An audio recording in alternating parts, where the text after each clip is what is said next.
सीखने वालों के लिए छोटे वीडियो, डोपामिन एडिक्ट्स के लिए नहीं।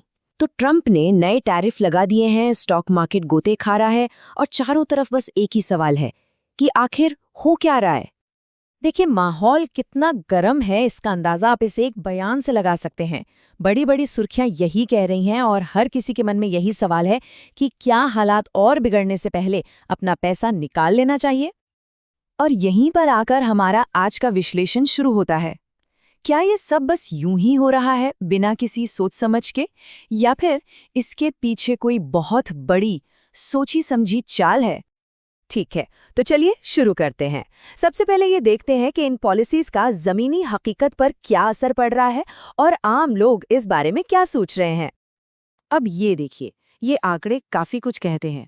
कुछ ही समय पहले तक जहां आधे से ज्यादा लोग इन टैरिफ के समर्थन में थे, वहीं आज 60% लोग इनके खिलाफ खड़े हैं। राय पूरी तरह से पलट चुकी है। तो सवाल ये है कि ये बदलाव आया क्यों? वजह है ये नंबर 77%। अमेरिका की एक बहुत बड़ी आबादी, लगभग 77% का मानना है कि इन टैरिफ की वजह से चीजें महंगी हो रही हैं और यही डर उनकी सोच बदल रहा है।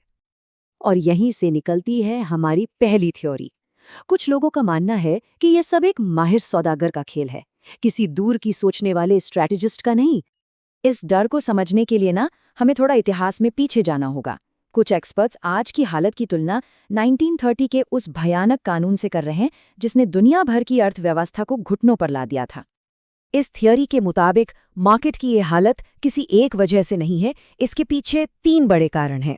पहला तो है ये ट्रेड वॉर, दूसरा नेटो को लेकर जो अनिश्चितता है, और तीसरा ब्याज दरें घटाने का एक, कह सकते हैं, खुफिया प्लान।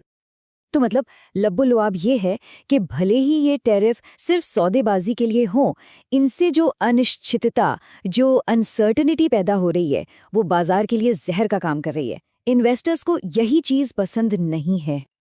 अच्छा, ये तो हुई एक बात। अब सिक्के का दूसरा पहलू देखते हैं, जो एक बिल्कुल ही अलग कहानी बयां करता है, एक बहुत बड़े मास्टर प्लान की कहानी।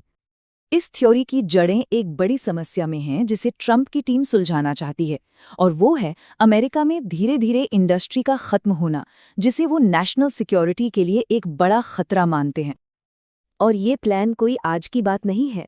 इसका मकसद है दुनिया की आर्थिक व्यवस्था को तीसरी बार नए सिरे से खड़ा करना, ठीक वैसे ही जैसे वर्ल्ड वॉर 2 के बाद हुआ था। और इस कथित मास्टर प्लान के 3 कदम बताए जाते हैं। पहला, टैरिफ से अफरा तफरी मचाओ ताकि सब बातचीत की मेज पर आने को मजबूर हो जाएं। दूसरा, जैसे को तैसा वाले टैरिफ लगाओ ताकि मुकाबला बराबरी का हो। और तीसरा, एक मारे लागो समझौता करो जिससे करेंसी की कीमतें नए सिरे से तय हों। तो एक तरफ है ये सदियों का प्लान, बहुत बड़ी सोच, लेकिन सवाल ये है कि आज जमीन पर हकीकत क्या है? मतलब प्लान तो अगले 100 साल का है, पर क्या वो अगले 100 दिन भी टिक पाएगा? ये एक बड़ा सवाल है। और यहीं हम वापस उस असली मुश्किल पर आ जाते हैं। चाहे प्लान कितना भी बड़ा क्यों ना हो, आज हकीकत ये है कि 5 में से 3 अमेरिकी इन टैरिफ्स के खिलाफ हैं। और ये नाराजगी सिर्फ बातों तक सीमित नहीं है, इसका सीधा असर राजनीति पर पड़ रहा है। फॉक्स न्यूज़ का एक हालिया पोल बताता है कि जो लोग ट्रंप के काम को नापसंद करते हैं, उनकी सबसे बड़ी वजह अर्थव्यवस्था और टैरिफ ही है। तो अब हम कहाँ खड़े हैं? हमारे सामने 2 बहुत मजबूत लेकिन एक दूसरे से बिल्कुल अलग कहानियां हैं, और ये दोनों ही एक मुश्किल हकीकत से टकरा रही हैं। तो आखिरी और सबसे बड़ा सवाल यही बचता है, क्या दुनिया का कोई नया निज़ाम बनाया जा सकता है अगर वो लोग ही इसके लिए ना कह दें जिन्हें इसकी कीमत चुकानी पड़ रही है? एक ज़रूरी बात, ये विश्लेषण सिर्फ शैक्षिक मकसद के लिए है। इसे किसी भी तरह की निवेश सलाह न समझा जाए।